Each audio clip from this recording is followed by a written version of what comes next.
आपके जीवन की गतिविधियां, आपको मिल रही अप्रत्याशित सफलताएं कई बार कुछ लोगों को बहुत खटकने लगती हैं। कई बार ऐसा होता है कि जब आप सफल हो रहे होते हैं, जब आपके जीवन में सब कुछ अच्छा चल रहा होता है, तो उसी के समानांतर कुछ मुसीबतें भी सर उठा रही होती हैं। कुछ ऐसी परेशानियां जो कुछ एक समय के बाद आपके सामने सीना तान कर खड़ी होंगी और आपको निहसाएंगी, आपको एहसास कराएंगी, आपको डिस्टर्ब करेंगी, परेशान करेंगी। अब वहाँ पर निर्भर करता है कि आपकी सूझबूझ। वो परेशानियाँ कई रूप में हो सकती हैं। हो सकता है कुछ ऐसी परेशानियाँ हों जो उस समय परेशानियाँ नहीं लगेंगी, उस समय वो बड़ी शानदार उपलब्धियाँ लगेंगी। ऐसा लगेगा कि इन्हें अगर हम गले लगाते हैं तो हमें बड़ा आनंद मिलने वाला है। लेकिन वो एक्चुअल में परेशानियाँ हैं। आने वाले दिनों में वह आपके लिए बहुत बड़ी जंजीर साबित हो जाएंगी। वही आपके पैरों की बेड़ियाँ और गले का फंदा बन सकती हैं।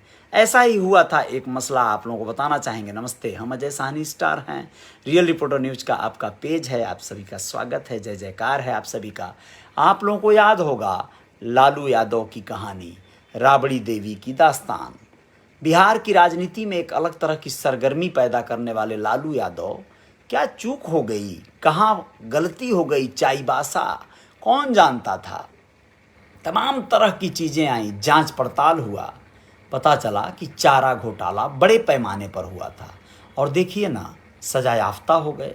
सजा सुना दिया अदालत ने आरजेडी सुप्रीमो लालू यादव को। इस समय चारा घोटाला के मामले में मालूम ही है, बड़ी मुश्किलों से गुजर रहे हैं। डोरंडा कोषागार मामले में जमानत के लिए संघर्ष कर रहे हैं लालू यादव। अब चाईबासा कोषागार में मिली जमानत का भी जवाब देना होगा। दरअसल चाईबासा कोषागार में उन्हें जमानत मिली थी, उसके खिलाफ याचिका दायर कर दिया है सीबीआई ने सुप्रीम कोर्ट में, और उसे स्वीकार कर लिया गया है। उस पर सुनवाई होगी। अदालत की ओर से जल्द इस मामले की सुनवाई की जाएगी। साथ ही सुप्रीम कोर्ट ने इस मामले पर लालू को नोटिस जारी कर जवाब देने को कहा है। सोमवार यानी कल की बात है, जस्टिस एल नागेश्वर राव और बी आर गवई की बेंच ने लालू यादव की बेल अर्जी के खिलाफ याचिका को सुनवाई के लिए मंजूर कर लिया। दोस्तों, आप लोगों को पता होगा गलतियां कहाँ हो गई, क्या हुई। कुछ तो ज़रूर हुआ, गलतियां हुई जिसका अंदाज़ा नहीं था कि फ्यूचर में इतना बड़ा खामियाजा भुगतना पड़ेगा। यानी उस समय तो वो अच्छी लगी होंगी, लेकिन बाद में ये मुश्किलें साबित हो गईं। छोटे छोटे गड़बड़ियों को, छोटे छोटे स्वार्थ को, बाद में उसका दुष्परिणाम सामने आ जाता है। बुढ़ापे में व्यक्ति जेल चला जाता है। याद है आसाराम बापू, कितना बड़ा साम्राज्य, एक छोटी सी गलती और जेल की सलाखें। याद है राम रहीम, कितना बड़ा कायनात, सिस्टम, सफलता और उसके बाद परेशानियाँ। जब आप सफल हो रहे होते हैं और किसी को खटकने लगते हैं तो बहुत सजग रहना पड़ता है, बहुत ज़्यादा, नहीं तो आप बहुत बुरा फंसेंगे। छोटी छोटी गलतियां आपके लिए बेड़ियां बन जाएंगी। आप लोगों को बताएं कि यही हुआ जब सितंबर 2020 को लालू यादव को बेल दी गई थी। उसके खिलाफ भी अर्जी दायर की गई है, जिस पर अदालत ने सुनवाई का फैसला लिया है। अविभाजित बिहार के कई जिलों के राजकोष से चारा घोटाले में अवैध निकासी के मामले में उनको दोषी पाया गया था। आप लोगों को पता है। चलिए, बहुत विस्तार से नहीं जाएंगे इस खबर पर, लेकिन आप लोगों को दूसरी और खबरें जो झारखंड से हैं बताना बहुत ज़रूरी है कि रांची में आदिवासी छात्राओं के लिए बनेंगे हॉस्टल। कल्याण छात्रावास में रसोइया और चौकीदार की होगी नियुक्ति, फ्री में मिलेगा खाना। बड़ी खुशी की बात है। झारखंड के सभी छात्रावास अब रसोइया और चौकीदार की नियुक्ति होगी। इसके साथ ही आदिवासी बच्चियों के लिए हॉस्टल बनाने का निर्णय लिया गया है, ताकि उन्हें शहर आकर पढ़ाई करने में असुविधा ना हो। इतना ही नहीं, झारखंड के सभी सरना स्थलों और कल्याण विभाग की ओर से संचालित हॉस्टल का जीर्णोद्धार भी किया जाएगा। सीएम हेमंत सोरेन ने प्रकृति पर्व सरहुल के मौके पर इसकी घोषणा की। ये बहुत अच्छी बात है। हेमंत सोरेन वहाँ के लिए बहुत शानदार नेता हैं, बहुत अच्छे मुख्यमंत्री के रूप में वो किरदार निभा रहे हैं। हेमंत सोरेन शिबू सोरेन के बेटे हैं, आप लोगों को पता है, जो बहुत दिनों तक झारखंड की राजनीति में अपनी धाक जमाए रहे। आप लोगों को बताना चाहेंगे कि झारखंड की एक और खबर है। काम पर जा रहे युवक को ट्रक ने रौंदा, ग्रामीणों ने 4 घंटे किया सड़क जाम। ट्रक मालिक ने परिजनों को दिया 1,75,000 रुपये का मुआवजा। ऊपर घाट में सोमवार को सड़क हादसे में एक बच्चे की मौत हो गई। बुढ़गढ़ा मोड़ के पास हादसा हुआ। मृतक पेंक नारायणपुर थाना के काछो पंचायत स्थित आदिवासी गांव टोंगरी निवासी राजू किस्कू का छोटा भाई सोनाराम किस्कू है। सोनाराम किस्कू एक दिहाड़ी मजदूर था। मृतक के भाई राजू किस्कू ने बताया कि सोनाराम रोज की तरह सोमवार को भी अपने घर से मजदूरी के लिए बोकारो थर्मल जा रहा था। तभी नरकी मोड़ पथ की ओर से आ रहे ट्रक ने पीछे से टक्कर मार दी। इससे सोनाराम की शरीर पर ट्रक चढ़ गया और मौके पर ही उसकी मौत हो गई थी। आप लोगों को बताएं कि बहुत सजग रहना है, बहुत ध्यानपूर्वक चलना है। रास्ते बहुत ज़्यादा डेंजरस और लोग बहुत ज़्यादा खतरनाक तरीके से वाहन चलाने लगे हैं, तो आप लोगों को अपना बहुत ज़्यादा ख्याल रखना होगा। अब धनबाद में लोगों ने चोर को पकड़ा। क्या हुआ? एएसआई बोला शिकायत जरूर कर दीजिए दर्ज, नहीं तो हम आरोपी को छोड़ देंगे। ठीक ही है, शिकायत नहीं दर्ज होगा तो कैसे, किस आधार पर वो चालान करेगा? यहाँ पर क्या हो रहा है? धनबाद शहर के सदर थाना क्षेत्र के भिस्ती पाड़ा में सोमवार को स्थानीय लोगों ने चोरी के सामान के साथ एक युवक को पकड़ लिया। इसके बाद मामले की सूचना सदर पुलिस को दी गई। इस दौरान स्थानीय लोगों ने आरोपी युवक को पकड़ कर रखा था, लेकिन पुलिस मौके पर पहुंचकर ऐसा बर्ताव की स्थानीय लोगों ने कोई बहुत बड़ी गलती कर दी, ऐसा लग रहा था। एएसआई के रंग ढंग को देखकर ऐसा प्रतीत हो रहा था कि जैसे किसी ने उनसे अपना निजी काम करवाने के लिए बुला लिया हो। एएसआई ने कैमरे के सामने बोला कि मैं आरोपी युवक को ले तो जा रहा हूं, लेकिन अगर आप लोग शिकायत दर्ज कराने नहीं आए तो मैं इसे बीच रास्ते में अपनी गाड़ी से उतार कर छोड़ दूंगा। क्या मतलब है यार? इस तरह की बातें तो बिल्कुल नहीं करनी चाहिए थी।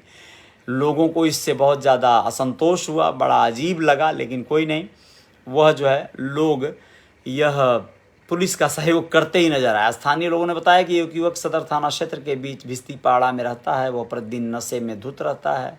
सड़क पर चलते हुए लोगों को भद्दी भद्दी गालियाँ देता है। उसे जब नशे के पैसे की जरूरत पड़ती है तो सड़क पर खड़े वाहनों से हेलमेट, दुकान के बाहर खड़े रखे सामान, लोहा इत्यादि चुरा लेता है। सही है, उसको सजा देने की जगह पर, उसको चालान करने के जगह पर जो है लोगों को ही मतलब वो कर दिया गया। चलिए, दिन दहाड़े फायरिंग हो गई, बाल बाल बच गया युवक। कैसे? मॉर्निंग वॉक करने निकला था। और क्या हुआ साथ में? रांची के बेड़ो मुख्यालय स्थित साप्ताहिक बाजार में सोमवार अहले सुबह बेड़ो निवासी बलकू बड़ाई पर गोली चलाई गई। हालांकि एक गोली कट्टे में फंस गई, जिससे युवक बाल बाल बच गया। इसके बाद अपराधियों ने 2 गोलियां दागी और स्कूटी से भाग निकले। घटना की खबर मिलते ही थाना प्रभारी मनीष कुमार गुप्ता ने अपराधियों का पीछा किया। पुलिस ने पीछा कर बसली सड़क पर स्कूटी से भाग रहे 2 युवकों को खदेड़ कर पकड़ा। तो ये है खबर वहाँ की। आप लोग बताएं कि इस तरह से बहुत ज़्यादा कहीं ना कहीं सजग रहना पड़ेगा। बल्कू ने इनसे पूछा कि आप लोग कौन हैं? क्यों पूछा? स्कूटी स्टार्ट कर खड़े थे, वो लोग इधर उधर देख रहे थे। इस पर वे बोले कि सब्जी खरीदना है। तो ये बोले कि इतना सुबह किसने सब्जी लेना है भाई? तो ये बोले कि करण से लेना है। इस पर उन्हें शक हुआ कि करण नामक तो कोई व्यापारी का नाम नहीं है। तब स्कूटी पर पीछे बैठा हेलमेट लगाया हुआ व्यक्ति ने कट्टा निकालकर फायर कर दिया। पीड़ित का कहना है कि पुलिस इस मामले को गंभीरता से ले और आरोपियों को गिरफ्तारी करे, जबकि आरोपियों को गिरफ्तार कर लिया गया है। बहुत सारी खबरें हैं, वैसे तो लंबी चौड़ी फहरिस्त है। फुलवारी शरीफ में गाड़ी लेकर सीधे मतदान केंद्र पहुंचे विधायक। एफआईआर दर्ज हो गया उन पर। गोपाल रविदास गाड़ी में पार्टी का झंडा लगा कर गए थे। पूछने पर कहा उखाड़ कर फेंक दें क्या? इस पर एफआईआर हो गया है उनके ऊपर। बिहार में बेबस माता पिता ने बेटे को कैद किया। बेटे को बुखार आया, इलाज नहीं मिलने से मानसिक संतुलन बिगड़ा। 10 साल से जंजीर में बांध कर रखते हैं। सोचिए कितना दुखद पहलू है। अपने ही बच्चे को कोई माँ बाप कैसे जंजीरों से बांध सकता है? दुर्भाग्य है, लेकिन ऐसा करना पड़ रहा है। क्यों? क्योंकि बिहार के गोपालगंज की यह तस्वीर दोस्तों दिल दुखा देती है। माता पिता ही अपने कलेजे के टुकड़े को 10 साल से जंजीर में बांध कर रखते हैं। अपनी बेबसी पर आंसू बहा रहे हैं। गरीबी ऐसी कि वे उसे डॉक्टर को दिखाने शहर तक नहीं ले जा पाते। मामला गोपालगंज के करीब 35 किलोमीटर दूर स्थित बरौली के सलेमपुर गांव का है। यहाँ के जनार्दन प्रसाद और सिंधु देवी के बेटे आकाश को 4 साल की उम्र में तेज बुखार हुआ था। गरीब परिवार के पास इतने पैसे नहीं थे कि वे अपने बच्चे का इलाज करा सकें। इसके बावजूद किसी तरह अपनी क्षमता के अनुसार उन्होंने बच्चे के इलाज की कोशिश की, लेकिन वह कारगर साबित नहीं हुआ।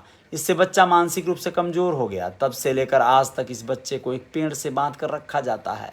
दिन भर वो बंधा रहता है। सोचिए कितना दुखद पहलू है ये।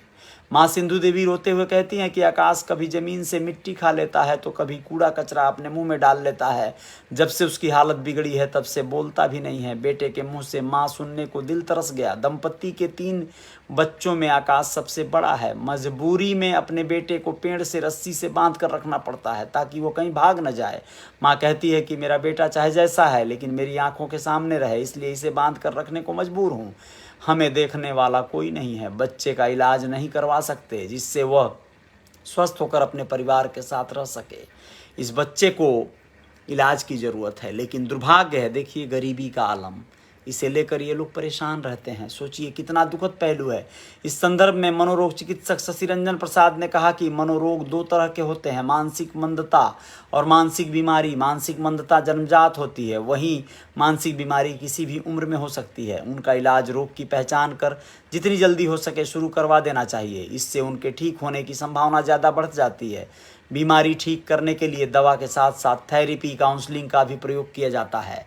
अब देखिए कि क्या होता है उस बच्चे के साथ। बहुत दुखद पहलू है। हम तो अब बहुत आहत हुए ये खबर जानकर सुनकर। लेकिन दोस्तों, बिहार के गोपालगंज की यह तस्वीर बहुत दुखद है। दैनिक भास्कर के द्वारा ये खबर मैं आप लोगों को सुना रहा था और इस खबर को सुनकर बहुत बहुत कष्ट हो रहा है कि यह जो है 35 किलोमीटर दूर गोपालगंज से स्थित बरौली के सलेमपुर गांव का मामला है। जनार्दन प्रसाद और सिंधु देवी का बेटा है ये। चलिए, कभी संभव हुआ तो इनकी सुध ली जाएगी और जो हो सकता है इनको मदद किया जाएगा। आप लोगों से भी निवेदन करूंगा, जो लोग सोशल मीडिया पे एक्टिव रहते हैं, ऐसे बच्चों, ऐसे लोगों को सही सुझाव दे सकें, सही सलाह दे सकें, संभव हो तो कुछ मदद कर सकें। जय जयकार जारी रहेगी। बहुत बहुत शुक्रिया, धन्यवाद आप सभी का। शुभ रात्रि, अपना ख्याल रखिएगा। कल सुबह मुलाकात होगी कुछ और खबरों के साथ। इंद्र प्रकाश यादव जी, धन्यवाद आपका, बहुत बहुत शुक्रिया। और MD इसराक जी, बहुत बहुत शुक्रिया। कृष्णा कुमार सिंह जी, धन्यवाद आपका। राजू यदुवंशी जी, बहुत बहुत आभार। राजेश कुमार सहानी, धन्यवाद। अमरेंद्र गुप्ता जी, बहुत बहुत शुक्रिया। और रेखा कुमारी, काजल कुमारी जी, बहुत बहुत शुक्रिया, धन्यवाद। पूजन सहान, शुक्रिया। नागेंद्र निषाद जी, शुक्रिया। मुन्ना कुमार यादव, धन्यवाद आपका। चंदन गुप्ता, बहुत बहुत शुक्रिया। लल्ला निषाद जी, धन्यवाद। मोहम्मद हुसैन, बहुत बहुत शुक्रिया। और बाबूराम गुप्ता जी, आभार आपका। और इंजीनियर अतुल निषाद, शुक्रिया। हीरालाल साहनी जी, धन्यवाद। सुनील जी, धन्यवाद। युवराज मौर्य, शुक्रिया। सभी मित्रों का आभार व्यक्त करता हूं, धन्यवाद देता हूं। छोटी कुशवाहा जी, बहुत बहुत शुक्रिया। और धन्यवाद सभी का, बहुत बहुत धन्यवाद। शुभ रात्रि, ख्याल रखिएगा अपना आप लोग।